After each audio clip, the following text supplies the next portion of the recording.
Is phone addiction bad? Well, according to what I've seen, doesn't necessarily have to be completely bad if you use the phone I mean, it's bad for the Wi-Fi. Basically, your phone is a Wi-Fi emitting device, and I have my phone in my hand right now, but it's on airplane mode as it always is, or usually is if it's going to be in my hand. But if you are going to play on your phone all the time, which a lot of people, you see them doing, what are you using your phone for?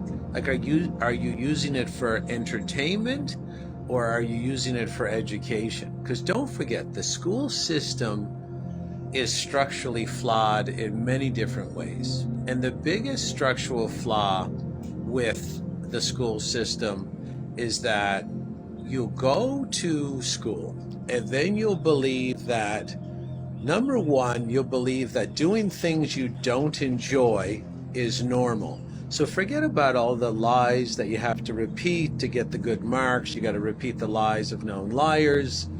Forget about that. Just the structure of getting up and doing something you don't want to do, that becomes normalized. These are the structural flaws that are purposely intertwined in the government school system so that you get used to it and that you continue as an adult to do things that you don't like to do, and you know it's wrong, you know you don't want to do it, but it's being normalized.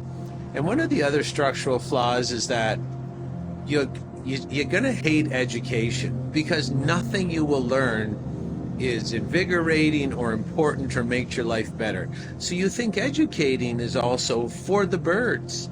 And then another structural flaw is that when you get out of school, like when you're in school and the bell rang at 2:30 or 3, then it's your time to entertain.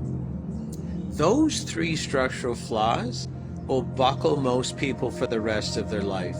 They'll have no ability to educate themselves because they hate what they believe is education, because nothing they ever learned ever made their life better in any way whatsoever. And how could it? You're learning about parallelograms, the periodic table. Like today, already, I've organized my day. I'm going zip lining with my Power in You group, which is a program I run twice a year, and I'm going with my Overcoming Self-Sabotage coaches who travel down once a year to beautiful Puerto Vallarta to hang out with me. And before I go today, I have educated myself for a long time, and I've already focus my education on things that will benefit me, and I had to reprogram out of that someone else was responsible for my education. I had to reprogram out of the belief that education was useless and boring, which it always was in the government school system, all by design. And I've used that education that I've accumulated over time to make my life better. So before I go out today, I've made my $2,000 or $3,000 for the day already. And that takes only a minor bit of knowledge that you will have to acquire yourself. Your government is never going to sit you down and teach you how to make $1,000, $2,000, $3,000 a day. They're going to teach you to struggle. They're going to teach you to normalize struggling.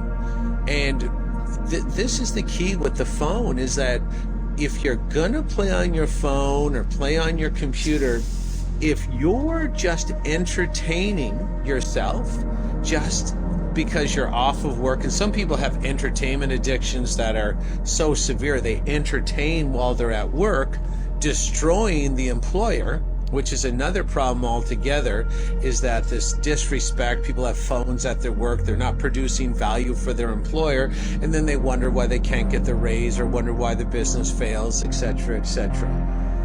So even if you're playing on your phone at work, like, why can't you educate when you're at work? Like, if you're going to participate in time theft, which most people do on their phones at work, do you notice the pattern? Do you notice the pattern that people are entertaining, wasting their time, not learning anything of value? And the reason they do that is not because they're inherently inverted. or they're inherently failure-based, they got 12, 13, 17 years of government indoctrination under their belt, that when work is over, it's time to play.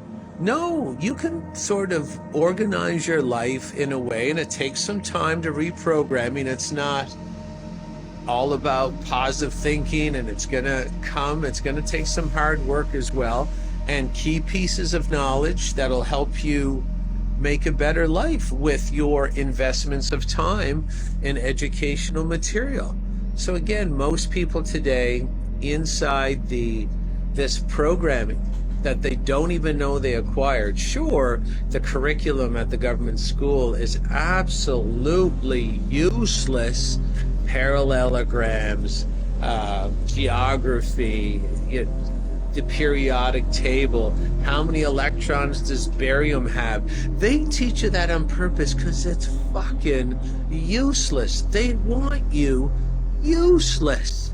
And if you haven't figured that out, and they used to teach some minor benefits when I was a kid. Today, there is zero benefits to going to government school. And that's why most people are homeschooling their kids. Kids are asking to just drop out. I met a kid just last weekend, 13 years old. His parents let him drop out of school, and now he's an author. He has a #1 best-selling book on Amazon. And his first year out of school, at 13 years, dropped out, he made $100,000 for himself by starting a website, doing consultations, because of course, when you see a 13-year-old doing stuff in the world and dropped out of school, that's a pretty big lever for making people watch or gaining their interest. I mean, that's sort of this man's superpower now is, I'm the 17-year-old millionaire. He's 17 now, I believe, but when he dropped out at 13, he was a best-selling author and he made $100,000, and he just keeps on going. So don't get caught up. You can change it anytime. You just have to realize the patterns are there for a reason. Your programming is there for a reason. The government is not there to make you healthy or wealthy or wise. They're there to stick a hockey stick in your spokes and make you trip up and make you fall down. And then as you're down, they're there to kick you and tell you something's wrong with you. And oh, you're depressed. Here, have a pill. Of course you're depressed.